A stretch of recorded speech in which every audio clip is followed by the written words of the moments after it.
সম্মানিত দর্শক, সবাইকে স্বাগত জানাচ্ছি নিটোল টাটা ২১ রাতের আজকের আয়োজনে। আয়োজনটা কি নিয়ে শুরুতে একটু বলি। ছাত্র রাজনীতির প্রাসঙ্গিকতা, এই শিরোনামেই আজকে আলোচনাটা আমরা বেগবান করতে চাই। সেই জায়গাটায় দুই ধরনের কথাই রয়েছে, পক্ষে এবং বিপক্ষে।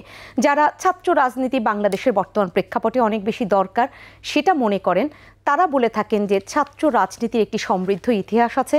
বিশেষ করে এই দেশের একদম সূচনা লগ্নের আগের থেকে, স্বাধীনতা পূর্ববর্তী সময় থেকে বিভিন্ন ক্রান্তি লগ্নে ছাত্র রাজনীতি এদেশকে অনেকখানি পথ দেখিয়েছে এবং ছাত্ররা জেগে উঠেছে। তাদের সেই জেগে ওঠার মধ্য দিয়ে আন্দোলন গতি পেয়েছে।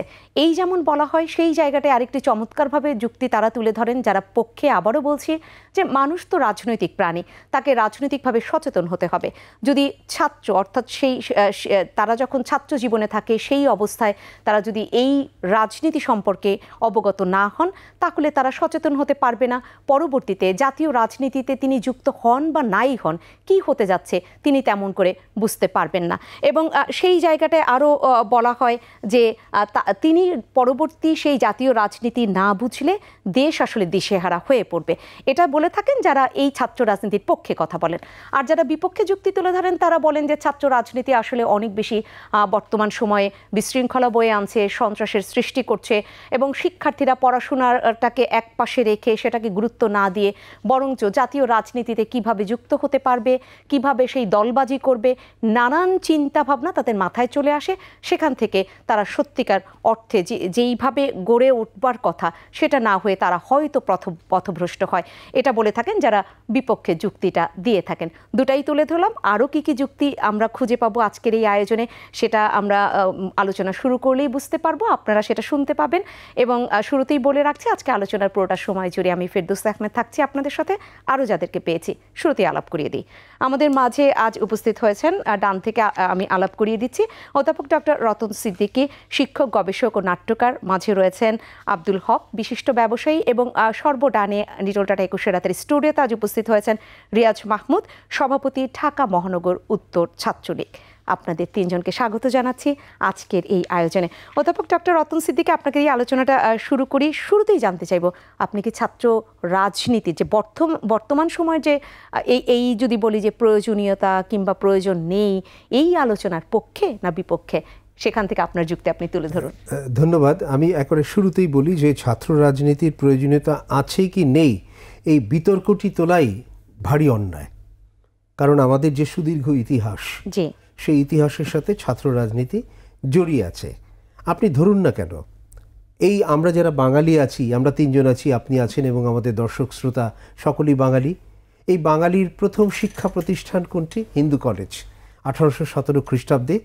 এবং সেই হিন্দু কলেজের প্রাজ্ঞ শিক্ষার্থীরাই কিন্তু 1830 সালে অক্টোর লেনির ওপরে যে পতাকাটা ছিল, ব্রিটিশ পতাকা, সেটিকে নামিয়ে দিল 1830 সালে। 1831 সালে আমার বাঙালি ছাত্রদের প্রথম ছাত্র সংগঠন একাডেমিক অ্যাসোসিয়েশন হিন্দু কলেজে গড়ে উঠছে। এরপরে তো দীর্ঘ ইতিহাস আছেই। আপনি এইটুকু বলুন তো যে আমার ছাত্র রাজনীতির যে ইতিহাস, সেই ইতিহাস আমার জাতি নির্মাণে, আমার স্বাধীনতা, আমার গণতান্ত্রিক লড়াই সংগ্রাম সকল কিছুতে সবচাইতে কার্যকর ভূমিকা রেখেছে কি রাখেনি? আমি বলছি রেখেছে। এখন প্রশ্ন হচ্ছে, আজকের দিনে যে ছাত্র রাজনীতির নামে যা দেখছি, আজকের দিনে ছাত্র রাজনীতির নামে যা ঘটছে, আমি তাকে সমর্থন করি না। কিন্তু তার মানে কিন্তু এই নয় যে ছাত্র রাজনীতিটাকে বন্ধ করে দিতে হবে। তাহলে ছাত্র রাজনীতির এই অপঘাতগুলি কারা করলেন? আমি সুদীর্ঘ ইতিহাস বলতে পারবো। 1875 সালে আনন্দমোহন বসু, যার নামে ময়মনসিংহে আনন্দমোহন কলেজ হয়েছে, বিলেত থেকে এসে যখন কলকাতায় ছাত্রদের নিয়ে বসছেন, ছাত্ররা শুনছে, পড়াশোনার কথা বলছে এবং ব্রিটিশ তাড়াবার কথা বলছেন। কিংবা আপনি ধরুন না কেন, 1935 সালে নিখিল বঙ্গীয় মুসলিম ছাত্রলীগ যখন হচ্ছে, তার কি উপযোগিতা ছিল না? ছিল তো। কিংবা 1948 সালের 4 জানুয়ারি যখন পূর্ব পাকিস্তান মুসলিম ছাত্রলীগ হচ্ছে, তার কি উপযোগিতা ছিল না? এই মুসলিম ছাত্রলীগের নেতৃত্বে কি 11ই মার্চে হরতাল হয়নি? সেই হরতালে কি জাতির পিতা বঙ্গবন্ধু শেখ মুজিবুর রহমান গ্রেপ্তার হননি ভাষার দাবিতে? 52-এর ভাষা আন্দোলন, সেখানে কি ছাত্র সমাজের ভূমিকা ছিল না? যে 52-এর রক্তস্নাত পথ ধরে একটু একটু করে 62, 64, 66, 69, 70 হয়ে 1971-এর মহান মুক্তিযুদ্ধের ভেতর দিয়ে আমরা বাংলাদেশটাকে পেয়েছি। তার পেছনে কি ছাত্রদের বিশাল অবদান নেই? ছাত্র রাজনীতির কি অবদান নেই? আছে তো। তাহলে ছাত্র রাজনীতি নষ্ট করলো কে? 48 সালে আপনি জানেন যখন এই ছাত্রলীগ হচ্ছে, এক ছাত্রলীগের নেতা হচ্ছেন তরুণ ছাত্রনেতা শেখ মুজিবুর রহমান। এই ছাত্রলীগের ভেতর আরেকটা ফ্র্যাকশন ছিল, সেই ছাত্রলীগের নেতা ছিলেন শাহ আজিজুর রহমান। সেই ফজলুল হক আলীকে তো শাহ আজিজুর রহমানই প্রথম হট্টগোল করেছেন। এই তো শুরু হলো। মানে এখানে নেই বলবার সুযোগ আসলে নেই। কিংবা 69-এর গণ অভ্যুত্থানে সাইদুর রহমান 5 পাত্তু যে রিভলভার নিয়ে ঢুকেছিল, ছাত্ররা যাকে পিটিয়ে মেরে ফেললো, অন্যায় অবিচার তারা করেনি। হলে ফ্রি খাওয়া, দোকান থেকে বাকি খাওয়া, ওই একজন দুজন করে কিন্তু ছাত্র রাজনীতিকে কলুষিত করেছেন। কিন্তু তার মানে এই নয় যে আমার মুক্তিযুদ্ধ, আমার গণতান্ত্রিক চেতনা, আমার গণতান্ত্রিক লড়াই সংগ্রাম, সেখানে ছাত্রদের কোনো ভূমিকা নেই, তা কিন্তু নয়। আমি স্বাধীনতার পরের কথা বলি, আমার মুক্তিযুদ্ধে ছাত্রদের যে ভূমিকা, ছাত্রলীগ, ছাত্র ইউনিয়ন, তারা যৌথভাবে যেভাবে কাজ করেছেন মুক্তিযুদ্ধের জন্যে, সে তো অবিস্মরণীয় ভূমিকা। কিন্তু এরপরে কিন্তু আপনাকে দেখতে হবে, দেশ স্বাধীন যখন হয়েছে, ঢাকা বিশ্ববিদ্যালয়ে 7 জন ছাত্র খুন হলো, মার্ডার হলো। কে করলো? তার মানে কি ছাত্র রাজনীতি দায়ী? না। ছাত্র রাজনীতির নাম ভাঙিয়ে যারা অন্যায়গুলি করেছেন। আরও একটা বড় সর্বনাশ কবে হয়েছে জানেন? 75 সালের 15ই আগস্টে জাতির পিতা বঙ্গবন্ধু শেখ মুজিবুর রহমানকে হত্যা করবার পরে রাজনীতি যখন নিষিদ্ধ, 77 সালের 30 মে গণভোট হলো। তৎকালীন সামরিক আইন প্রশাসক মেজর জেনারেল জিয়াউর রহমান হানা ভোট দিলেন, এবং তারপরেই তিনি কিন্তু বললেন যারা এই দেশে ছাত্র সংগঠন করবে তাদেরকে কোনো না কোনো রাজনৈতিক দলের অনুমোদন নিয়ে করতে হবে। এর আগে কিন্তু কোনো অনুমোদন ছিল না। ছাত্রলীগ স্বতন্ত্রভাবে রাজনীতি করেছে, ছাত্র ইউনিয়ন স্বতন্ত্রভাবে রাজনীতি করেছে, কিন্তু এই দলীয় রাজনীতির লেজুর বৃত্তির ভেতরে ঢুকিয়ে দিয়ে সেই রাজনীতিকে নষ্ট করা হয়েছে। তাহলে একদিনে নষ্ট হয়নি, নষ্টের ঘাত প্রতিঘাতের ভেতর দিয়ে আজ যে অভিজ্ঞান হয়েছে, তখন যখন কেউ কেউ বলেন ছাত্র রাজনীতির আর প্রয়োজন নেই, তারা খণ্ডিতভাবে দেখেন। আমি শুধু একটি কথা বলতে চাই, মাথায় ব্যথা হয়েছে বলে মাথাটা কেটে ফেলতে হবে না, এটা সমাধান না, আপনি সুস্থ করতে হবে। সেটা চমৎকারভাবে তুলে দিলেন। এবং সেই লেজুর বৃত্তির ঘোষণা, আমি এভাবেই বলতে চাচ্ছি যে ঘোষণার পরও 1990 স্বৈরাচার বিরোধী আন্দোলনেও সেই ছাত্ররাই আবার জেগে উঠেছিল। আপনার বক্তব্য শুনে নিলাম। আব্দুল হক, আপনাকে শুনতে চাই, যারা বিপক্ষে, আপনি শুরুতে তো নিঃসন্দেহে বলবেন আপনি পক্ষে না বিপক্ষে, আর যারা বিপক্ষে তারা আসলে কেন বিপক্ষে, কি কারণে বিপক্ষে বলে আপনি মনে করছেন? অনেক ধন্যবাদ আপনাকে এবং দর্শক শ্রোতাদেরকে, দেশের এবং বিদেশে পৃথিবীর যে প্রান্ত থেকে আলোচনা শুনছেন সবাইকে সালাম ও আদাব জানাই। আমার মনে হয় স্যার রতন স্যার যেখানে আছেন, উনি কিন্তু একজন জীবন্ত প্রতিষ্ঠান। আমি খুব মন্ত্রমুগ্ধর মতো হয়ে স্যারের বক্তব্য শুনছিলাম। এখানে একজন আমাদের তরুণ প্রজন্মের ছাত্রনেতাও আছেন। আমি নিজে 71 সালে মুক্তিযুদ্ধে অংশগ্রহণ করেছি এবং আমরা তখন সারা দেশের সমস্ত তরুণরাই, হয়তো আমার মনে হয় যে অল্প কিছু বাদে সবাই কিন্তু কোনো না কোনোভাবে এই মুক্তিযুদ্ধ, এটা পৃথিবীর ইতিহাসে একটা কিন্তু নজিরবিহীন ঘটনা যে একটা নেতার আহ্বানে টোটাল একটা পপুলেশন কিছু লোক বাদে হয়তো বা সামিল হয়েছিল। একটা জনযুদ্ধ, সামরিক বাহিনী, বেসামরিক জনগণ, অশ্ব, যাদেরকে বলা হতো নন মিলিশিয়া জাতি, সেটা কিন্তু সেখানে ছাত্র রাজনীতির একটা বিশাল ভূমিকা ছিল। ছাত্ররা ঝাঁপিয়ে পড়েছিল, প্রাণ দিয়েছে, এবং একটা রাষ্ট্র, আমরা পাকিস্তান সেনাবাহিনী পৃথিবীর অন্যতম শক্তিশালী বলা হতো, তাকে 9 মাসের মধ্যে কিন্তু সম্পূর্ণভাবে অকার্যকর করে, পরাজিত করে কিন্তু আমরা নতুন একটা রাষ্ট্রপতি, এই ইতিহাসে এটা কিন্তু সারা পৃথিবীর ইতিহাসে এটা অনন্য ঘটনা। এবং আমাদের নেতা তখন অন্তরীণ, তাকে মৃত্যুদণ্ডের চিন্তা করছে, তারা মৃত্যুদণ্ড দেবে কিংবা ফাঁসি দেবে ইত্যাকার। তো সেখানে এই যে জনযুদ্ধ, জনগণের একটা মোবিলাইজেশন, সেখানে স্যার যথার্থ বলেছেন যে সমস্ত ছাত্র, সেখানে ছাত্র ইউনিয়ন, ছাত্র লীগ সবাই কিন্তু একসাথে সামিল হয়েছে। সেই যে প্রেক্ষিতটা, সেই প্রেক্ষিতটাতে তরুণদের গণতন্ত্র রক্ষা, জনগণকে রক্ষা, কিংবা রাষ্ট্র নির্মাণ, কিংবা কোনোভাবে আক্রান্ত হলে যুদ্ধে সামিল হওয়া, সেটা তো একেবারেই নিঃশর্ত হতেই হবে। আমি মনে করি সমস্ত তরুণদের এটা দায়িত্ব যে দেশের এরকম কোনো ক্রান্তি লগ্নে আমরা ঝাঁপিয়ে পড়ব। কিন্তু রাজনীতি নামে যেটা স্যারের বক্তব্য ছিল কি করে দলবাজি আসতো এবং দলের আশ্রয়ে যেই মানের ছাত্র রাজনীতি এখন আমরা দেখতে পাচ্ছি, যখন কিনা আমার এই তরুণকে দরকার কি হিসাবে, ব্যবস্থাপক হিসাবে, তাকে অর্গানাইজার হিসাবে, অ্যাকাউন্টেন্ট হিসাবে, বিজ্ঞানী হিসাবে কিংবা একজন উৎপাদক হিসাবে আমার দরকার। সেই সময়ে এই রাজনীতি আমরা কি শেখাচ্ছি, এই রাজনীতির আশ্রয়ে সে কি দিচ্ছে আমাদেরকে? আমাদের দেখা যাচ্ছে যে একটা ঐতিহাসিক দলের আশ্রয়ে ছাত্র পরিচয়ে তারা নারী নির্যাতন করছে, যেটা আমি মুক্তিযুদ্ধ হিসেবে আমার রক্ত টকবক করে উঠে আমার মনে হয় আমি কি করবো আমি বুঝতে পারি না যে এই পরিচয়ে তারা কি করে আমার রাষ্ট্রে, যেখানে আমি মুক্তিযুদ্ধ করেছি, আমার মা বোনের ইজ্জতের জন্য আমি প্রাণ দিতে গিয়েছি, সেই দেশে নারী নির্যাতন কীভাবে হতে পারে? আমি এটা নিতে পারি না কোনো মতেই। অতএব ওরা যারা রাজনীতি করছে, রাজনীতির কোনো দলের তল্পে যে কোনো দলেরই হোক করছে, তাদের ভবিষ্যৎ কী? কালেকটিভলি সামগ্রিকভাবে তার অবদানটা কী দিচ্ছে সে? আমি বলবো সেখানে দরকার এখন একটা ব্যাপক পরিবর্তন দরকার। বলা হচ্ছে চেঞ্জ অর ডাই। আমি জাপানের যেহেতু উপদেষ্টা হিসেবে কাজ করি, জাপানকে বঙ্গবন্ধু কিন্তু 73 সালে জাপানে গিয়ে তিনি জাপানকে মডেল হিসেবে, রোল মডেল ফর ডেভেলপমেন্ট হিসেবে চিন্তা করেছিলেন যে তারা একটা যুদ্ধবিধ্বস্ত জাতি কি করে পৃথিবীর এত উঁচুতে চলে গেল, যার খাবার পানি আর মাছ ছাড়া কিছুই প্রাকৃতিক সম্পদ নাই।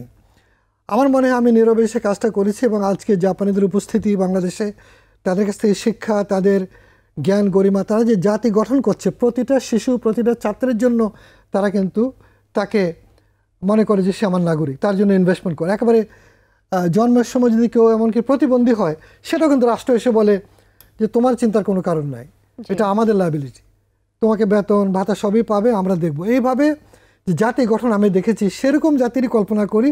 সেইখানে আমার ছাত্রদের রোলটা কি হবে, এইটা আমার মনে আমি স্যারের কাছেও হয়তো প্রশ্ন করব যে কিভাবে এই নতুন রাষ্ট্র জাতি বাংলাদেশ, আমরা কিন্তু টোটালি একটা ভিন্নতর জাতি বাংলাদেশ। কারণ একমাত্র বাংলাদেশই উপমহাদেশে রক্তাক্ত যুদ্ধের মাধ্যমে প্রতিষ্ঠিত একটা রাষ্ট্র। ভারত কিন্তু নেগোসিয়েটেড সেটেলমেন্ট, পাকিস্তান ভারত কিন্তু negotiated settlement, for that matter শ্রীলঙ্কাও তাই। কিন্তু আমরা কিন্তু অস্ত্র হাতে লড়াই করে লক্ষ লক্ষ মানুষের প্রাণের বিনিময়ে, সেজন্য আমরা একটা আধুনিক জাতি হিসেবে আমাদের আবির্ভূত হওয়ার কথা। এবং এই উপমহাদেশে সকল জাতিসত্তা, সকল ধর্ম, সকল মতের মানুষকে নিয়ে কিন্তু বিজ্ঞান ভিত্তিক একটা জ্ঞান ভিত্তিক সমাজ নির্মাণই কিন্তু আমাদের আপনারা স্যার বলেছেন। সে জায়গায় বর্তমানে ছাত্র রাজনীতির যে রোল কিংবা যে তারা যে কাজ করছে সেটা কতটুকু প্রাসঙ্গিক, আমার এখানেই প্রশ্ন। এবং এছাড়া কিন্তু আমি মনে করি যে মেধাতান্ত্রিকতা, যে আমাদের যে মেধাবীদের ভীষণভাবে দরকার, তাতে আমার কোনো দ্বিমত নাই, বরং আমি মনে করি সেটাই সবচেয়ে বেশি দরকার ছিল। হ্যাঁ, রাজনীতিটা ছাত্ররা কোথায় করবে ছাত্র সঙ্গ থাকবে, কোয়ালিটি অফ শিক্ষার মান নিয়ে কথা বলবে। শিক্ষকরাও কিন্তু সেই অর্থে আমি বলবো যে কোনো দলের নজিরবৃত্তি করা কোনো সভ্য দেশে হয় না। কোনো আধুনিক রাষ্ট্রে যেখানে তারা একটা জাতিসত্তা অনেক উঁচু মার্গের, সেখানে কিন্তু শিক্ষকরা সরাসরি এরকম দলীয় রাজনীতি করে না। সে জায়গায় কিন্তু বাংলাদেশকে আমি মনে করি আমাদের ভবিষ্যৎ যদি কিছু থাকে সেটা হচ্ছে আমাদের তরুণেরা। আমি মনে করি তারা যেদিকে নিয়ে যাবে, যে বর্তমান প্রেক্ষাপটে সেই যে মূল লক্ষ্য থাকবার কথা ছাত্র রাজনীতির, সেই জায়গা থেকে বিচ্যুতি ঘটেছে আমি মনে করি সেটা দিকে নির্দেশনাহীন বলা চলে। কারণ হলো সেখানে লক্ষ লক্ষ ছেলেপেলেরা অজানা কারণেই কিন্তু আকৃষ্ট হচ্ছে হয়তোবা রাজনীতির দিকে, কজনই বা সুবিধা পাচ্ছে, কিন্তু তার মাধ্যমে আমার যে পোটেনশিয়াল, আমার ইয়াং ম্যান হতে পারতো, মানে অনেক দামি একটা মানুষ হতে পারে। আমি এই কথা হয়তো সময় থাকলে বলবো কি করে একটা অলমোস্ট লুনাটিক একটা পাগল ছেলে, নিঃসন্দেহে আমি আপনার মানে সে এখন কানাডিয়ান নাগরিক হয়েছে, সেই শুনবার সময় আমি দিতে পারবো এবং আমি পরবর্তীতে এসে সেটা শুনি। এই প্রজন্মে রিয়াজ মাহমুদ রয়েছেন। আমি আপনার কাছে শুরুতেই যেটা জানতে চাইবো যে মানুষ রাজনৈতিক প্রাণী এবং সেই রাজনৈতিক প্রাণীকে রাজনৈতিকভাবে সচেতন হতে হবে, সেই জন্য ছাত্র রাজনীতিটা দরকার। এই যে মোটা দাগের একটি কথা, এই জায়গা থেকে শুধু জাতীয় রাজনীতিতে পরবর্তীতে যুক্ত হব সেই চিন্তাটা বাদ রেখে কারা কারা বর্তমানে ছাত্র রাজনীতি করছে আপনার দৃষ্টিতে? ধন্যবাদ। আমি শুরুতে ধন্যবাদ জানাচ্ছি রতন স্যার সহ আমাদের বীর মুক্তিযোদ্ধা রয়েছেন। আপনাকে শুরুতে একটু বলতে চাই যে বাংলাদেশের জন্মলগ্ন থেকেই আমাদের জন্মযুদ্ধের প্রতিটা ইতিহাসের ক্ষেত্রে কিন্তু ছাত্র রাজনীতি জড়িত। আর স্পষ্ট করে বলতে গেলে একদম শুরু থেকেই পূর্ব পাকিস্তান ছাত্রলীগ, সেখান থেকে পরবর্তীতে বাংলাদেশ ছাত্রলীগের নামের যে সংগঠনটি রয়েছে, সেই সংগঠনের প্রতিটি নেতাকর্মীর জীবনের যৌবনের পরিত্যাগের মাধ্যমেই কিন্তু আজকের এই ছাত্র রাজনীতি, আমাদের ছাত্রলীগ, এবং কি আমাদের রক্তের বিনিময়ে অর্জিত সে ভাষা আন্দোলন, 54 যুক্তফ্রন্টের নির্বাচন, 62 শিক্ষা আন্দোলন, 66 6 দফা থেকে শুরু করে 69 গণঅভ্যুত্থান, এবং কি একটি দেশের স্বাধীনতার রূপরেখা যে সংগঠনটি এঁকে দিয়েছে, সেইটা কিন্তু ছাত্র রাজনীতির মাধ্যমেই শুরু হয়েছে। আমাদের জাতি এবং কি দেশ, যার পিছনে যার যতটুকু অর্জন রয়েছে, ঠিক সমান অংশীদারই বাংলাদেশ ছাত্রলীগ এবং ছাত্ররা। অতএব ছাত্র রাজনীতি বন্ধ করে দিয়েই কোনো সমাধান কিন্তু আসলে হবে না। আমাদের যতটুকু অর্জন রয়েছে ঠিক তার পিছনে সমান অংশীদারই ছাত্র রাজনীতি। এবং কি আপনি জানেন, বর্তমান সময়ে রাজনীতিতে আমাদের সাবেক রাষ্ট্রপতি একদিন হাস্যোচ্ছলভাবে বলেছিলেন যে রাজনীতি এখন গরিবের হাউস, মানে সবার কাছে লোভনীয় বা পছন্দনীয়। সেখানে বাংলাদেশের সর্বস্তরের মানুষই এখন কোনো না কোনোভাবে অতপ্রতভাবে রাজনীতির সাথে জড়িত, কেউ সরাসরি, কেউ হয়তো ভিন্নভাবে। কিন্তু সেইখানে আমাদের বাংলাদেশে একমাত্র শিক্ষিত শ্রেণীটাই হচ্ছে ছাত্র, যাদের একদম মানে নিম্ন শ্রেণী থেকে একদম উপরের যেই ছাত্ররা প্রত্যেকেই শিক্ষিত। একমাত্রই ছাত্র রাজনীতি যারা করে এই একটি সংগঠনই দেখবেন আপনি ডিগ্রিধারী, যেখানে কর্মী থেকে সেই সংগঠনের সভাপতি পর্যন্ত বা উচ্চ শ্রেণীর পদ পর্যন্ত সবাই ডিগ্রিধারী। সো আমি মনে করি এই শ্রেণীটাকে রাজনীতি থেকে দূরে রাখলে দেশ এবং জাতি ক্ষতিগ্রস্ত হবে। হ্যাঁ, আমার কাছে মনে হয় যে তাদেরকে রাজনীতিতে, হ্যাঁ আমাদের প্রেক্ষাপট অনেক পরিবর্তিত হয়েছে, আগের দিনের থেকে এখনকার প্রেক্ষাপট অনেক কিছুই পরিবর্তিত। এখনকার আমরা দুঃখের থেকে সুখের দিন বেশি বলতে গেলেই মনে করি, যার কারণে হয়তো সুখের দিনের মানুষের আদর্শের সম্মানটাকে ধরে রাখাটা অনেক বেশি কষ্টকর। রিয়াজ মাহমুদ, একটু সুনির্দিষ্টভাবে শুনি, সেটা হচ্ছে যে যেই শিক্ষাঙ্গন ছাত্র রাজনীতি বন্ধ করেনি, ছাত্র রাজনীতি করবার সুযোগ ছাত্রদেরকে দিচ্ছে, সেই জায়গায় আমি প্রশ্নটা রেখেছি, সেই জায়গায় ছাত্ররা কজন শুধুমাত্র সচেতন হবার জন্যই, মানে রাজনীতি সম্পর্কে সচেতন হবার জন্যই ছাত্র রাজনীতিতে অংশ নিচ্ছেন, যুক্ত থাকছেন? আপনার প্রশ্নটাতে আমি একটু বলতে চাই যে আমাদের এখানে যেখানে রাজনীতিটা বন্ধ রয়েছে বা রাজনীতি যেখানে চলছে, সেখানে কিছু মানুষ আদর্শের জন্য রাজনীতি করছে বা তার দেশপ্রেমকে জাগ্রত করার জন্য রাজনীতি করছে।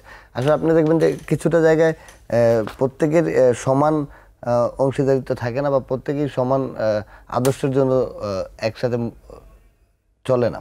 তাদের চলার ক্ষেত্রে কিছু মানুষের চাহিদা রয়েছে অন্য কিছু, সংগঠনকে প্রশ্নবিদ্ধ করা বা ব্যক্তি স্বার্থ হাসিলের জন্য কিছু মানুষ আমি তাদের আলাপটাতে পড়ে যাই, সেটা আমি একদম তুলিয়ে রাখলাম। আমরা চেষ্টা করে যাচ্ছি যে আমরা শতভাগ, যেটা একদম আব্দুল হক বলেছেন যে পরিচয় দিয়ে তারা ওরকম সুবিধা নিচ্ছে, কিংবা নাম ভাঙানো শব্দটা আমি একটু শেষ করি, নাম ভাঙিয়েও যদি কিছু করবার থাকে সেই আলাপটাতে পড়ে যাই। আমি শুধু এটা জানতে চাচ্ছি যে ধরেন ছাত্র লীগের সাথেই যুক্ত আছে, আমি বেছে নিলাম ঢাকা বিশ্ববিদ্যালয়ে ছাত্র লীগের এই ছাত্র রাজনীতির সাথেই যুক্ত আছে, রাজনৈতিকভাবে শুধু সচেতন হবার জন্য তিনি কোনো পদ চান না, পদবি চান না, পরবর্তীতে জাতীয় রাজনীতিতে যুক্ত হতে চান না, এরকম সাধারণত আপনার দৃষ্টিতে কজন আপনি দেখেছেন বা আপনার সাথে আলাপ হয়েছে? আমার কাছে শতভাগ সবাই আদর্শের জন্যই এবং কি রাজনৈতিকভাবে সচেতন হওয়ার জন্য, দেশপ্রেমের জন্য সকলেই রাজনীতিতে জড়িয়ে পড়ে। দিন শেষে কিছু মানুষ হয়তো এই রাজনীতিতে জড়িয়ে পড়ার কারণে, আদর্শের কারণে তারা তখন এই সংগঠনটিকে অনেক বেশি ভালোবাসে ফেলার কারণেই অনেক দিন যাবত এই রাজনীতি করে। আর কিছু মানুষ আছে যে রাজনীতিটায় সচেতনতার বৃদ্ধি করে বা তিনি দেশপ্রেমের প্রতি আবদ্ধ হয়ে একটা সময় গিয়ে চাকরি বাকরি বা অন্য কোথাও জড়িয়ে পড়ছে। সেটা তো পরবর্তী কথা। আমার কাছে মনে হচ্ছে যে আপনি যেটা বলেছেন আমাদের শতভাগ, যে এখন যারা ছাত্র রাজনীতি করছে তারা প্রত্যেকেই। তাহলে আমি একটু আপনার কাছ থেকে হয়তো বলি শতভাগ সম্ভব না, কোনো কালেই শতভাগ ছিল না। হয়তো বাউন্নের ভাষা আন্দোলনে ছাত্ররা রাজনীতি করছে, এখন কিন্তু প্রশ্ন আছে, ওখানে একজন শহীদ বলা হচ্ছে তিনি পুলিশের পক্ষের লোক ছিলেন। আবার আপনি দেখেন 54 যুক্তফ্রন্টের নির্বাচনে যে প্রোপাগান্ডাটা হচ্ছে হক ভাষা নিয়ে এক হও, ওখানেও কিন্তু অন্তর্ঘাতমূলক কাজ হয়েছে, হয়নি যে তা কিন্তু না। রবীন্দ্রনাথের জন্ম শতবর্ষের অনুষ্ঠান 1961-তে, সেখানেও কিন্তু হয়েছে। 62 ছাত্র আন্দোলনে সকলেই কি, যারা শহীদ হয়েছেন সকলেই কি ছাত্র ছিলেন না। তার মানে কালে কালে সকল সময় দুধের ভেতরে একটু পানি থাকেই, এটা থাকেই, আর সেটা শতভাগ কলুষিত হওয়ার সম্ভাবনা এটা আসলে আছে। বেড়ে যায়। হয়তো এখন পানির ভাগটা বেশি হয়ে যাচ্ছে, এই জন্য আমরা আশঙ্কা প্রকাশ করি। আমি অধ্যাপক ডক্টর রতন সিদ্দিকী আপনাকে তো নিঃসন্দেহে শুনবো। রিয়াজ মাহমুদ, আপনাকে আমি আরেকটু এইভাবে জানতে চাই যে আপনি ঢাকা মহানগর উত্তর ছাত্রলীগের সভাপতি, যদি সবাই মানে আদর্শের জন্যই রাজনীতি করে, আমি ছাত্রলীগের কথাই বলছি, তাহলে এই যে আপনি একটা পদ পেয়েছেন সভাপতি, নিঃসন্দেহে কেউ কেউ আপনাকে জেলাস ফিল করছে কিনা সেটা বলেন। না না, আসলে আদর্শের জন্য করলে কিন্তু এটা করারই কথা না। না, সকলে আদর্শের জন্য করাতেই এটা রাজনীতিতে এখন এমন একটা পর্যায়ে চলে গেছে যে এই আমরা সকলে কিন্তু ছাত্র, আমরা সকলেই শিখতেছি, শিখার জন্য আসা, এবং আমরা সকলে এই আদর্শটাকে ধারণ করার জন্য একসাথে চলা। কিন্তু আপনি একটা জিনিস খেয়াল করবেন, আপনি যে জায়গাটাতে আছেন, আপনাদের চাকরি ক্ষেত্রে কিন্তু এই জায়গাটাতে, আপনার এই জায়গাটাতে হয়তো অনেকেই চাকরি করছেন, কিন্তু আপনার এই উপস্থাপনার জায়গাটাতে অনেকে আসতে চায়, কারণ এইখানে আপনাকে দেখানোর একটা বিষয় রয়েছে। ঠিক এমনি আমরা যারা রাজনীতি করছি, আমাদের সামনে হেঁটে চলারও একটা প্রতিযোগিতার বিষয় রয়েছে, সেখানে আমাদের জায়গাটাতে হাঁটতে চায় সকলেই। জি, আপনি স্পষ্ট করলেন, এবং সেই জায়গায় অধ্যাপক ডক্টর রতন সিদ্দিকী যেটা যুক্ত করেছেন সেটাই সত্যিকার কথা, যে একদম শতভাগ আদর্শের জন্য রাজনীতি করবে না, আর সে কোনো কালেও ছিল না। আমি কিন্তু এটা বলেছিলাম কথার মাঝে যে কিছু স্বার্থন্বেষী লোক, কিছু স্বার্থলোভী লোক আমাদের মধ্যে ঢুকে পড়েছে। আমাদের লক্ষ্য এই কোণার থেকে শেষ পর্যন্ত আদর্শের গান গেয়ে যাওয়া। কিছু লোক হয়তো সেখানে আমাদের সাথে সুরে সুর মিলিয়ে গিয়ে পথিমধ্যে আমাদেরকে বিতর্কিত করার চেষ্টা করে। আপনার কাছে আমি আবারও আসবো, এবং তখন আপনার কাছে এগুলোই শুনতে চাইবো, সেই লোকগুলোকে আপনারা, অর্থাৎ সেই ছাত্রদেরকে আপনারা কতটা শনাক্ত করতে পারছেন, কারণ অতন্ত্র প্রহরী হয়ে তো আপনাদেরকে কাজ করতেই হবে, না হলে তো এই পানি আর যেটা একদম বললেন অধ্যাপক ডক্টর রতন সিদ্দিকী, আপনার কাছে আসি। আমরা যদি বর্তমান প্রেক্ষাপটের এই জায়গাটায় আবারও সেই আলোচনাটাই তুলি, যে নানান নাম ভাঙিয়ে, সেটা যে কোনো ছাত্র সংগঠন হোক, ছাত্রলীগ হোক, ছাত্র দল হোক, যে শিবিরের কথা আমরা বলি, আরও ইউনিয়ন, ছাত্র ইউনিয়ন, অনেক কিছু রয়েছে, সেই জায়গায় নাম ভাঙিয়ে আসলে কতটা করা হচ্ছে বিভিন্ন ছাত্র সংগঠনের ক্ষেত্রে, আর কোন কোন ছাত্র সংগঠনগুলো সত্যিকার অর্থেই আসলে সেই কোনো ধরনের আদর্শ বা দেশপ্রেম যেটা থাকবার কথা সেটা নিয়ে কাজই করে না, এইটা একটু শুনতে চাই। ধন্যবাদ। কিন্তু এটি বলা খুব কঠিন, কিন্তু এই কথাটা কিন্তু খুব সত্যি। দেখেন, আজকে আওয়ামী লীগ দীর্ঘ সময় ধরে ক্ষমতায় আছে বলে যারা বিরোধী দলে আছেন, আগে যারা ক্ষমতায় ছিলেন, আমি রাজনৈতিক দলটির নাম বলছি না, তার ছাত্র সংগঠন কিন্তু এখন প্রশ্ন তুলেছে ছাত্র রাজনীতি বন্ধ হয়ে যাক। এবং এই যে বন্ধ হয়ে যাওয়া তথাকথিত সাধারণ ছাত্রের নামে যারা নামছে, তার ভেতরে যুক্ত হচ্ছে আমার 1971-এর মহান মুক্তিযুদ্ধের বিরোধিতাকারী ইসলামী ছাত্র সংঘ, যারা ইসলামী ছাত্র শিবির রয়েছে, তারা কিন্তু বলে এর ভেতরে ঢুকেছে। কিন্তু তারা যখন ক্ষমতায় ছিল তখন কিন্তু তারা বলেনি। আপনি জানেন কি যে 90 সালে যখন ডাকসুতে ইলেকশন হয়েছে, ইলেকশন হবার পরে সুলতান মোহাম্মদ মনসুর, মোশতাক এবং নাসিরুদ্দৌজা, এই প্যানেল, ছাত্রলীগ ছাত্র ইউনিয়নের যৌথ প্যানেল যখন নির্বাচিত হয়েছে, তারপর রোকেয়া হলের সামনে ছাত্রীদের আঁচল ধরে কারা টেনেছিল, পরের বছর তারা জিতেছে। তার মানে দুর্বৃত্ত কি তাদের মধ্যে নেই? ছিল, কিন্তু তারা কিন্তু ভদ্রলোকের মতো চেহারাটা নিয়েছে। আমি বলছি এই কথা, যে শাসক শ্রেণীর রাজনৈতিক ছাত্র সংগঠন হবে তার ভেতরে লাভ লোভ ঢুকে যাবে, এটা ন্যাচারাল। সমাজটা ভোগবাদী। আমি এখানে আরেকটি কথা বলবো, আমি যখন ছাত্র রাজনীতিতে যুক্ত হয়েছি 78 সালে কলেজগুলি এবং বিশ্ববিদ্যালয়ে ইলেকশন হচ্ছে, এই প্রথম আমরা দেখলাম যে ছাত্র সংগঠনে মিছিল করে আসলে একটা সিঙ্গারা খাওয়ায়। আমি যে ছাত্র রাজনীতি করতাম আমাদের সিঙ্গারা খাওয়াতো না, এই কিন্তু শুরু হলো। আমরা বললাম ছি সিঙ্গারা খাচ্ছে, এই রকমের। আজকে সিঙ্গারাই কিন্তু তাকে একটা গাড়ি দেওয়ার জায়গায় চলে গিয়েছে। লোভ তো এইভাবেই বাড়ে, প্রলোভন তো এইভাবেই বাড়ে।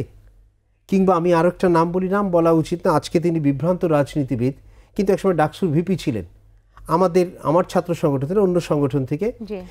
উনি মধুর ক্যান্টিনে আসবার জন্যে চারুকলার এখান থেকে হেঁটে আসতেন।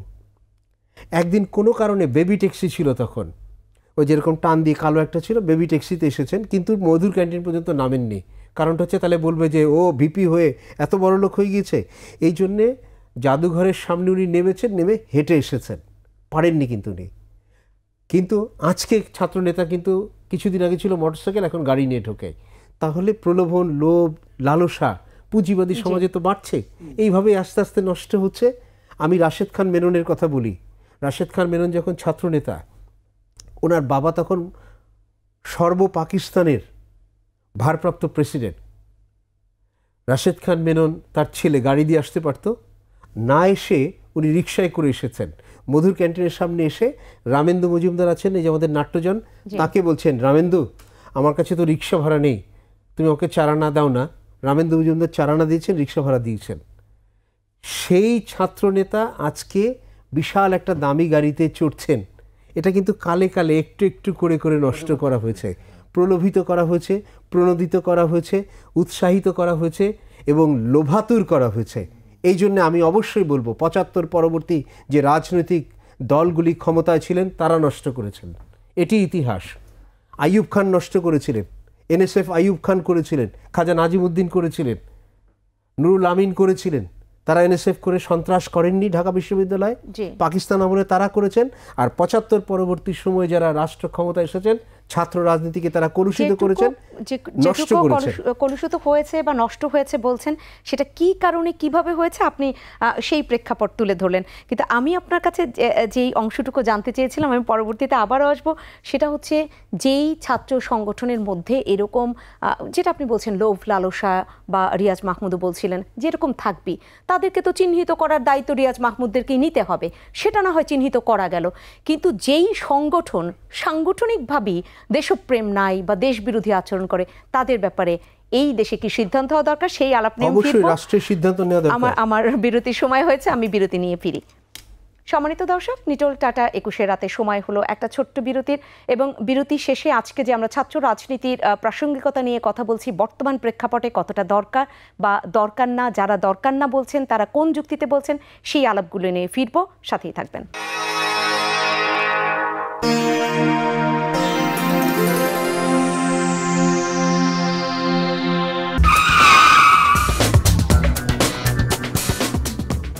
আবারও ফিরে এলাম নিটোল টাটা ২১ রাতের আজকের আয়োজনে। কথা হচ্ছে ছাত্র রাজনীতি নিয়ে, আলোচনায় ফিরবো দেরি না করে। অধ্যাপক ডক্টর রতন সিদ্দিকী, আপনাকে আমি আরেকটু শুনতে চাই, এই অংশটুকু একটু ছোট্ট করে হলেও শুনে নিয়ে পরবর্তীতে আবার বিস্তারিত শুনবো। আমি আব্দুল হকের কাছে যাব, আপনি যদি যুক্ত করেন যেটা প্রশ্নটা রেখেছিলাম। যে আমার মুক্তিযুদ্ধের চেতনার সাথে বিশ্বাসঘাতকতা করেছে, যে আমার স্বাধীনতার সাথে বিশ্বাসঘাতকতা করেছে, যে বাংলাদেশের অস্তিত্বকে স্বীকার করে না, যে বাংলাদেশে আমার জাতির পিতা বঙ্গবন্ধু শেখ মুজিবুর রহমানকে স্বীকার করে না, আমি চাই তার রাজনীতি এই দেশে নিষিদ্ধ হওয়া উচিত। রাষ্ট্র যদি ব্যর্থ হয় আইন দিয়ে হলেও তাকে নিষিদ্ধ করতে হবে। তার কোনো অধিকার নেই। যিনি আমার বাবাকে বাবা ডাকেন না, আমার মাকে মা ডাকেন না, তিনি আমার ঘরে বসে পোলাও কোরমা খাবেন, আমি অন্তত মানি না। এটার সরাসরি বিরোধিতা করছি।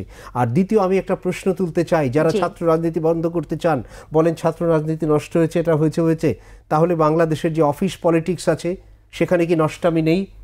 আমার যে ভিলেজ পলিটিক্স আছে তার মধ্যে কি নষ্টামি নেই? সেটা তো আপনি বন্ধ করতে বলেন না।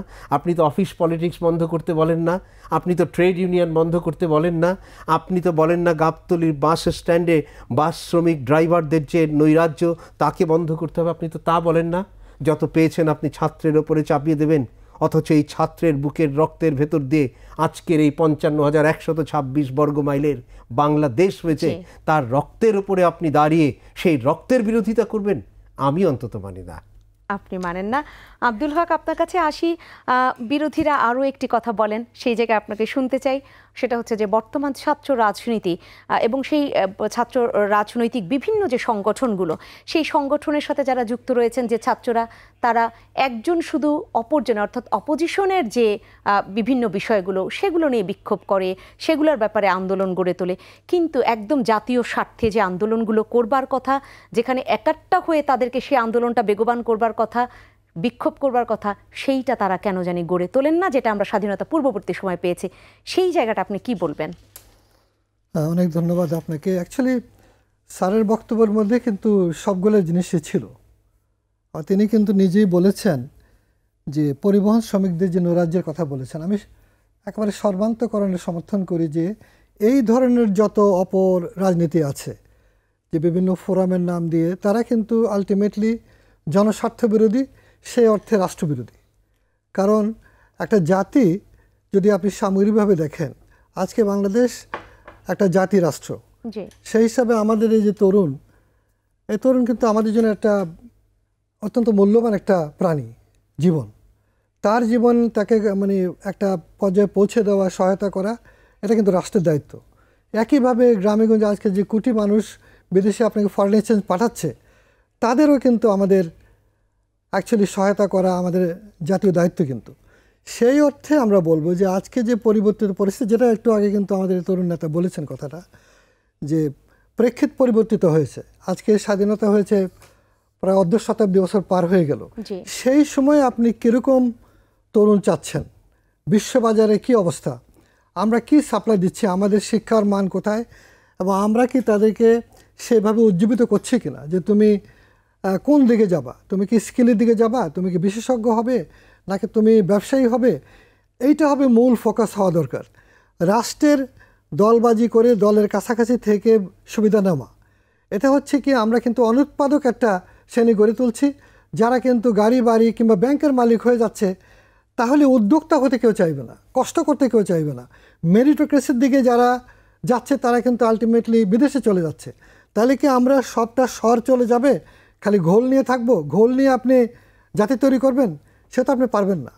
অতএব সামগ্রিকভাবে শুধু ছাত্র রাজনীতিকে একেবারে সিঙ্গেল আউট করলে একরকম ব্যাপার, কিন্তু একবারে সিঙ্গেল আউট করার সুযোগ নাই। আমার মনে হয় স্যার যেটা বলছেন এটাই যথার্থ, টোটালটাই কিন্তু আসতে হবে। শুধুমাত্র ছাত্র রাজনীতি আমি এরকমটা মনে করি না।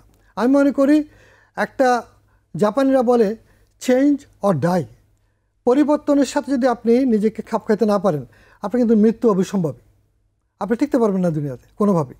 আপনি যেমন আর্টিফিশিয়াল ইন্টেলিজেন্স আসতেছে, কীভাবে আপনি খাপ খাওয়াবেন? আপনার প্রায় 18-19-20 কোটি মানুষ, তার খাদ্য কিভাবে আপনি সেখানে কি আপনি গবেষণা করছেন, কি আপনি কিভাবে আগামী দিনে টিকে থাকবেন, আপনার মানুষের শান্তি। যেমন ক্ষুদ্র রাষ্ট্র ভুটান, শাসকের মানে গুণে তারা বিশ্ব দরবারে কিন্তু আমাদের একটা উপজেলার সমানও পপুলেশন না কিন্তু স্যার, সামথিং লাইক 6 লক্ষর মতো মানুষ। আমার উপজেলা বরুড়া কুমিল্লায় তার পপুলেশন 6 লক্ষ উপজেলা। আর ওরা করেছে কি, শাসক যেহেতু ওই মানের, তার ভিশন, তার দৃষ্টি, দূরদৃষ্টি, সে বলেছে যে আমরা তো ছোট্ট একটা ভুটান হিমালয়ের কোলে নীরব একটা জায়গা, আমরা কি করে পৃথিবীতে কি পরিচয় থাকবো, what role we should play in the at the global stage. তখন জিগমিশি ওয়াংসুক যখন রাজা ছিলেন, এর বর্তমান তরুণ রাজার আগে তার পিতা, তিনি অক্সফোর্ড শিক্ষিত মানুষ, তিনি বললেন যে আমরা গণতন্ত্র চালু করব। লোকেরা বললো যে মহারাজ আমাদের কোনো গণতন্ত্র দরকার নেই, আমরা খুব ভালো আছি। তিনি বলেন যে না, আমি ভালো আছি, কিন্তু আমার ছেলে যে ভালো হবে তার গ্যারান্টি নেই। সরকার তোমাদের দ্বারা নির্বাচিত হবে, রাজা থাকবে কনস্টিটিউশনাল মোনার্কি, সাংবিধানিকভাবে মোনার্ক, ওকে। এবং নির্বাচন হলো, নির্বাচন রাজার শালা সম্বন্ধে সব ফেল করলো। আসলো কে, আমাদের এখানে ময়মনসিংহে পাশ করা আমেরিকার উনি প্রধানমন্ত্রী, ওকে। কিন্তু তারা কি করলেন দেখেন, 73 সালে তারা পলিসি নিল যে ভুটানকে আমরা, যেহেতু বিশ্বে উষ্ণতা বাড়ছে, পানি বাড়ছে, পৃথিবীর অনেকটা অংশ নিম্নাঞ্চল তলিয়ে যাব, সেখানে আমরা একটা ভূমিকা রাখতে পারি। যেহেতু আমাদের পাহাড়ি অঞ্চল, আমরা দেশের 60% বনাঞ্চল করব। এইভাবে আমরা বিশ্বে কার্বন রিডাকশানে আমরা অবদান রাখব। তাই তারা পলিসি নিল। আজকে জানেন তারা 70% বনাঞ্চল করে ফেলেছে, এবং সারা পৃথিবী তাদেরকে নমস্য করে, কারণ তারা বিশ্বে একটা ভুটানকে সম্মানের সহিত দেখে। তার রাষ্ট্রীয় ফিলসফি হচ্ছে গ্রস ন্যাশনাল হ্যাপিনেস, গড় জাতীয় সুখ, গড় আয় কিংবা জিডিপি নয়। তারা বলছে আমার মানুষ কিসের সুখী, সে বলছে আমার এখানে দলে দলে বিদেশি আসুক, ফরেন এক্সচেঞ্জ রোজগার করবে, নো, আমার এখানে নষ্ট হয়ে যাবে পরিবেশ, আমার এখানে আসতে হলে বছরে হয়তো 1 লক্ষ 1.5 লক্ষ লোক এই সব পৃথিবী থেকে আসতে পারবে। আপনি ঢুকতে গেলেই কিন্তু আপনাকে $500-1000 দিয়ে পারমিশন নিতে হবে, সিরিয়ালে থাকতে হবে ওইখানে যাওয়ার জন্য। এইভাবে তারা কিন্তু বিশ্বে ক্ষুদ্র ভুটান নিজেকে পরিচিত করেছে। আমার তো প্রায় 18-20 কোটি মানুষ, আমার রাষ্ট্রের ফিলসফিটা কি, আমার তো এই তরুণের জন্য আমি কি অঙ্গীকার করছি, সুকান্তের ভাষায় বলতে হয়, তার জন্য কি আমি একটা অবারিত পৃথিবী তৈরি করতে পারছি? আমার সেই জায়গাটায় মুক্তিযুদ্ধের মানুষ হিসেবে আমরা মনে করি যে স্যার যথার্থ বলেছেন, সমস্ত ক্ষেত্রে, নট অনলি মানে শুধুমাত্র ছাত্র রাজনীতি নয়, টোটাল রাজনীতির যে পরিবর্তন দরকার, সেটা না করতে পারলে কিন্তু আমরা যে অপরাধতন্ত্র ঢুকছে প্রশাসনে, দেখেন আজকে প্রশাসনে, পুলিশে, বাহিনীগুলিতে আমার পরিচয় কি হবে? আবার আমরা কি করে একটা মানুষ উদ্যোক্তা না হয়ে 1000 কোটি টাকার মালিক হতে পারে, কি করে হতে পারে? এবং আমরা সেটা টলারেট করছি এই দেশে, যেখানে মানুষ পাকিস্তানিদেরকে তাড়াবার জন্য আমার মা বোনের দিকে সেটাই না, আসতে বলে সন্দেহে একটি তাকে আমি তার রাষ্ট্রকে শেষ করে দিই। বৃহত্তর আলোচনা, এবং সেই আলোচনায় প্রবেশ করলে তো আলোচনা শেষই হবে না, কারণ সেই জায়গাটায় তো একদম প্রফেসর ডক্টর রতন সিদ্দিকী বললেনই যে ওইখানে নাই নৈরাজ্য, সেখানে এরকম উদাহরণগুলো তো দিলেন, কিন্তু সেই আলোচনায় আজকে আমরা একটু পাশ কাটিয়ে যেতে বাধ্য হচ্ছি। যোগ করব যে ডেফিনেটলি নিউ ফর্ম অফ, নতুন ধরনের চিন্তা আসতে হবে, তার কোনো বিকল্প নাই। কিন্তু আপনাকে মেরিটোক্রেসিতে যেতে হবে, ছাত্রদেরকে মেরিটোক্রেসিকে প্রায়োরিটি রেখে বাকি তারা ছাত্র সংগঠন করবে, সংঘ করবে, ঠিক আছে, বাট যে আশ্রয়ে তারা নিজেকে হারিয়ে ফেলে সম্পদের দিকে ধাবিত হয়, এই জায়গাটা যেন বন্ধ হয়, সেটা সেটা তো আপনি চমৎকারভাবে বললেন। তাহলে সুনির্দিষ্ট প্রশ্ন এটাই করি, আপনি তো ভুটানের উদাহরণটা দিলেন। আজকে আমাদের দেশে বড় দুটি রাজনৈতিক দল, একদম নাম নিয়েই বলতে চাই, আওয়ামী লীগ এবং বিএনপি, এই দুটো দল বিভিন্ন সময়ে রাষ্ট্র ক্ষমতায় এসেছে, কিন্তু যে যখনই ক্ষমতায় থাকে তখন তার ছাত্র সংগঠন যদি কোনো ধরনের ভালো উদ্যোগও নেয়, অন্যান্য ছাত্র সংগঠনগুলো কি তার পেছনে এসে দাঁড়ায়? যেটা আমরা স্বাধীনতা পূর্ববর্তী সময়ে দেখেছি, ছাত্রলীগের নেতৃত্বে ছাত্র ইউনিয়ন আরও অনেকে একসাথে, আমি যদি পতাকা উত্তোলনের কথা থেকে শুরু করে নানান ইতিহাস বর্ণনা করি, নানান প্রেক্ষাপট বর্ণনা করি, যেভাবে আমরা খুঁজে পেয়েছি, আমরা স্বাধীনতা পরবর্তী সময় সেটা পেয়েছি কিনা, হোক সেটা বৃক্ষরোপণ। আমি একটু সাপ্লিমেন্ট করি, ওরা তো জানে যারা ছাত্রলীগ করে, সেটা হচ্ছে দেশ স্বাধীন হওয়ার পরে বঙ্গবন্ধু বলেছেন আমার সবুজ বিপ্লব। আমি আজকে আপনাকে দায়িত্ব নিয়ে বলছি, তখন ছাত্রলীগের প্রেসিডেন্ট হচ্ছে শেখ শহীদ, আর ছাত্র ইউনিয়নের নেতা হচ্ছে মুজাহিদুল ইসলাম সেলিম, দুজনে হাতে হাত ধরে নেমেছে, চলো আমরা গ্রামে যাই, আমি কৃষি বিপ্লব করি, সবুজ বিপ্লব করি। কিন্তু ৭৫-এর 15ই আগস্টের পর সর্বনাশটা হয়েছে। এই সর্বনাশটার একটা নমুনা আমি আপনাকে দেই, যে ওই সময় 4টা বোর্ড ছিল, এসএসসি এবং এইচএসসি পরীক্ষা 4টা বোর্ড ছিল। এই বোর্ডে যারা ফার্স্ট সেকেন্ড থার্ড হতো তাদেরকে আপনি সংবর্ধনা দেন, তাদেরকে কি করলো জানেন? হিজবুল বহর নামে একটা জাহাজ করলো, সেই জাহাজে ঘুরতে পাঠালো, এবং সেই একটি বোর্ডের ফার্স্ট স্ট্যান্ড করা ছেলেটার হাতে একটা রিভলভার ধরিয়ে দিল। সেই হলো ছাত্রনেতা, সেই হলো সন্ত্রাসী। এগুলো ইতিহাস। কে নষ্ট করলো? তাহলে বলুন, যারা নষ্ট করেছে তার কাছে গিয়ে কেমন করে আমি ঐক্য করব? আমার এই ছেলেটি কেমন করে তার কাছে যাবে? কারণ তার হাতে তো রিভলভার ছিল, সে যখন কাছে যাবে সে তো আশঙ্কিত, তাকে না তার গায়ে না ফুটিয়ে দেয়। এই অবিশ্বাস আর পুঁজিবাদী অর্থনীতি, বাজার অর্থনীতি, পুঁজিবাদী সমাজ ব্যবস্থা, এই সর্বনাশগুলি হবেই। আজকে হয়তো বলবেন অমুক দেশ তমুক দেশ, পরিমাণ কম আর বেশি। জাপানে কি সাবেক প্রধানমন্ত্রী কিছুদিন আগে গুলিবিদ্ধ হয়ে মারা যাননি? আমেরিকার নির্বাচন নিয়ে কি হচ্ছে, কি হচ্ছে, ওখানকার প্রেসিডেন্ট কি করেছেন, মনিকা লিওনিস্কির কথা কি আমরা জানি না? জানি তো। জাপানে কতজন প্রধানমন্ত্রী গত 10 বছরের দুর্নীতির জন্যে প্রধানমন্ত্রী পদ ছাড়তে বাধ্য হয়েছেন? আপনি তাকিয়ে দেখুন না। দোষ শুধু আমার বাংলাদেশের, দোষ শুধু আমার বাংলাদেশের ছাত্র সমাজের, দোষ শুধু আমার বাংলাদেশের ছাত্র রাজনীতি যারা করে। হাজার বছরের ঔপনিবেশিক শাসন, বিজাতি বিভাষী শাসনের ফলে আমার জাতিকে নষ্ট করা হয়েছে। সেই জাতির একটি অংশ, একটা ফ্র্যাকশন স্টুডেন্ট, আপনি তাকে একা একা ভালো করবেন? এই ছেলেটি, আমি যখন ঘরে গিয়ে দেখি আমার বাবা সরকারি চাকুরি করেন, কোনো কিছুই করেন না, কিন্তু 100 কোটি টাকার মালিক, তখন তার ছেলেটি আমি ছাত্র রাজনীতিতে করতে এসে আমি 200 কোটি টাকা চাই। এইভাবেই তো নষ্ট হয়েছি। নষ্ট যেভাবে হয়েছে, আবার সেখান থেকে যদি উত্তরণ ঘটাতে চাই, আমি যদি একজন সেই বাবা হই, আমি একজন অভিভাবক হই, আমি যখন কিছুই করতে পারি না, তখনও কিন্তু আমি তরুণ প্রজন্মের দিকে তাকিয়ে থাকি যে এরাই জেগে উঠেছিল বিভিন্ন ক্রান্তি লগ্নে, এরাই আমাদেরকে পথ দেখিয়েছে, আমরা সেই দিকেই যেতে চাই। ঘুরে দাঁড়াবে। জি, রিয়াজ মাহমুদ, আপনার কাছে আসিয়ে আপনাকে অনেকক্ষণ বসিয়ে রেখেছি, অনেক কিছু শুনবো বলেই হয়তো অপেক্ষমান রেখেছি।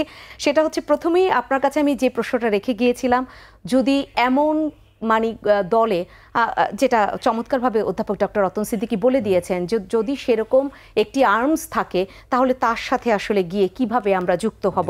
সেখানে আত্মরক্ষার্থে যুক্ত নাই হতে পারি, কিন্তু যেই ছাত্র সংগঠনে আপনি রয়েছেন, সেই ছাত্র সংগঠনের মধ্যে যদি এরকম কাউকে দেখেন যে লোভ লালসায় অতিরিক্ত মাত্রায় আসক্ত হয়ে পড়ছে এবং সেখান থেকে সে আদর্শের ক্ষেত্রে বিচ্যুতি ঘটছে তার প্রতি মুহূর্তে, তাহলে তাদেরকে কিভাবে চিহ্নিত করবেন, কিভাবে বের করে এই জায়গাটা সমস্যার সমাধান করবেন? আসলে আমি একটু পিছনে ফিরে যেতে চাই। আপনাকে তখন বলছিলাম যে 1970-এর পরে এই যে স্বাধীন বাংলাদেশের পতাকা উত্তোলনকারী, কিন্তু পতাকার নকশাকারী একজন ছাত্রনেতা, এবং কি সেই পতাকা উত্তোলনও করেছেন একজন ছাত্রনেতা। এবং কি আপনি যে কথাটা আসলেন সেই কথাটাতে যদি আসি, যারা আদর্শের বিচ্যুতি ঘটিয়ে সংগঠন এবং কি দেশের ভাবমূর্তি নষ্ট করে এবং কি দেশের মানুষের কাছে ছাত্র নেতাদের ভাবমূর্তি নষ্ট করে, আমরা কিন্তু তাদের বিরুদ্ধে ব্যবস্থা নিই। আমরা যদি তাদেরকে পুরস্কৃত করি, বহিষ্কৃত না করে, তখন আপনারা আমাদেরকে বলতে পারবেন এবং কি চিহ্নিত করে আমাদেরকে দায় দিতে পারবেন। কিন্তু আমরা কিন্তু প্রতিনিয়তই ব্যবস্থা নিচ্ছি। দু একজনের কর্মকাণ্ড কখনোই সংগঠনের সকলের কর্মকাণ্ড না। আমরা দু একজনকে নিয়েই কিন্তু আজকে আমরা সকলেই একটা ধারায় প্রবাহিত হচ্ছি এবং কি সকলকে মিলেই এক হচ্ছি। কিন্তু আমাদের মধ্যে সবসময় দু একজন ভিন্ন ধারার মানুষ আমাদের সাথে স্রোতের গা ভাসিয়ে মানে সবসময় বিতর্কিত করেছে। এইটা সবসময় ছিল এবং কি এখনো রয়েছে এবং আমরা এদেরকে চিহ্নিত করছি এবং কি ব্যবস্থাও নিচ্ছি। সংগঠনকে পরিশুদ্ধ করার জন্য প্রতিনিয়তই আমরা এই ব্যবস্থা নিচ্ছি। আসলে এখন আমাদের আদর্শের জায়গাতে যেটা একটু আগে বললেন স্যার, যে একটা সময় গিয়ে সবাই একসাথে এক জায়গায় থাকতো, কিন্তু সেটা কিন্তু এখন হচ্ছে না। কারণ এখন 1975 সালের পর কিন্তু আর বাংলাদেশে কখনোই মানে একটা ছাত্র লীগ যা করেছে, ছাত্র রাজনীতি, তারা ছাড়া আর কেউ আদর্শের গান গায়নি। বিভিন্ন পর্যায়ে এসে তারা বাংলাদেশকে নিয়ে কখনো আপনার গিয়ে স্বৈরশাসনের বিরুদ্ধে ছাত্র রাজনীতি, ছাত্রলীগই একসাথে রাজপথ আওয়াজ তুলেছে। অন্য ক্ষেত্রে আমাদের বিপরীত বাহিনী কিন্তু তারা কিন্তু একটি মানে অস্ত্র এবং হুন্ডা গুন্ডার বহন নিয়ে বাংলাদেশের রাজনীতিকে কুলুষিত করেছে। এবং কি আপনি দেখবেন যে এখনো পর্যন্ত তারা একসাথে আজ পর্যন্ত আদর্শের গানে গাইতে পারেনি। আমরা যেখানে শিক্ষার্থীদেরকে ফুল দিচ্ছি, তারা সেখানে অস্ত্র দিচ্ছে। আমরা যেখানে শিক্ষার্থীদেরকে মানে তাদেরকে করছি, নিমন্ত্রণ জানাচ্ছি এবং কি আমরা তাদেরকে খাতা কলম দিচ্ছি, তারা সেখানে বোমাবাজি করছে। এবং তারপর থেকে কিন্তু ছাত্র রাজনীতি দিন দিন কুলুষিত হচ্ছে এবং একটি বাহিনীর আমাদের বিপরীতে যারা ছাত্র রাজনীতি করছে তাদের সাথে আমাদের বয়সের তফাৎটাও অনেক। আমরা যারা স্টুডেন্ট রয়েছি, আমরা যারা ছাত্র, তারাই ছাত্র রাজনীতি পরিচালনা করছি। আর আমাদের বিপরীতে যারা ছাত্র রাজনীতি করছে তারা দেখা গেছে যে তারা 20 বছর আগে শুরু করেছে, তারা এখনো পর্যন্ত ছাত্র রাজনীতি করছে। কথা বলতে বলতে একদম মোটামুটি যেহেতু শেষের দিকে যাচ্ছি, সেক্ষেত্রে আপনাকে যদি এখন আমি কোনো একটি আত্মসমালোচনার চেম্বার বলেন বা মঞ্চে উঠিয়ে দেই, সেই জায়গায় আপনি অন্য দলের তারা কি করছে সেটা তো আসলে দেশবাসী জানে, কিন্তু ছাত্রলীগের অনেকগুলো অভিযোগ রয়েছে তাদের বিরুদ্ধে। তারা ওই যে আপনি হুন্ডা গুন্ডা বললেন, ছাত্রলীগকে বলা হয় এরা হচ্ছে হেলমেট বাহিনী। বিভিন্ন জায়গায় তারা একদম জাতীয় রাজনীতি বা আমি যদি আওয়ামী লীগের কথা বলি, তাদের নানান ইস্যুতে তারা এই হেলমেট বাহিনী কাজ করে। সেই জায়গাটা কি বলবেন? হেলমেট বাহিনী আসলে হেলমেটটা তো আসলে আত্মরক্ষার জন্য সবাই পরে, হ্যাঁ, কিন্তু তারা আসলে মারমুখী হয়ে যায়, মারতে যায়। হেলমেটের বিষয়টা শুধু যদি মাত্র আপনার ছাত্র লীগের দিকে চাপিয়ে দেন তাহলে আমি মনে করব যে আমি কিন্তু আত্মসমালোচনার একটি মঞ্চে আপনাকে তুলে দিয়েছি। আত্মসমালোচনা, হ্যাঁ, আমরা কিছুটা ক্ষেত্রে রাজপথে থাকি এবং কি রাজপথে থেকেই প্রতিহত করে দেশকে এবং আমরা যেহেতু ঢাকায় বসবাস করি, ঢাকাবাসীকে নিরাপদে রাখার জন্য আমরা রাজপথে থেকেছি, যেন কেউ পুড়িয়ে মারতে না পারে। তখন যদি আমাকে যারা পুড়িয়ে মারতে আসে, তারা অস্ত্র নিয়ে আসে, তারা গুলি করে, তারা ইট মারতে পারে, পেট্রোল বোমা মারতে পারে, সেটা যেন আমাদের মাথা না লাগে। আইন শৃঙ্খলা রক্ষাকারী বাহিনী যেখানে রয়েছে সেখানে কেন আইন শৃঙ্খলা বাহিনী তো আমাদের কাছে খুবই সামান্য। না, ঢাকা শহরের মানুষকে সেবা দেওয়ার জন্য আইন শৃঙ্খলা বাহিনী তো খুবই অল্প। এট এ টাইমে একটা সময় গিয়ে যখন কিনা বিভিন্ন হরতাল অবরোধগুলো দিচ্ছে নির্দিষ্ট তারিখে, তখন আইন শৃঙ্খলা বাহিনী কি করবে? আইন শৃঙ্খলা বাহিনী তো কিছু কিছু মেন পয়েন্টে থাকলে গলিতে গলিতে যখন কিনা একটা গাড়ি পুড়িয়ে দেওয়া হচ্ছে, আপনি অফিসে আসার সময় যখন আপনার রিক্সাটাকে জ্বালিয়ে দেওয়া হচ্ছে, সিএনজিটা জ্বালিয়ে, তখন তো আমরা অবস্থান নিয়ে আপনাকে নিরাপদ করছি। এই প্রশ্নের উত্তর আপনাকে আমি দ্বিতীয় যে প্রশ্নটা করতে চাই, কারণ আমরা আজকে ছাত্রলীগকে নিয়ে কথা বলতে বসিনি, ছাত্র রাজনীতি নিয়ে কথা বলতে বসেছি, তারপরও আত্মসমালোচনাও আসলে তাদেরকে অনেক বেশি মহৎ করে তোলে।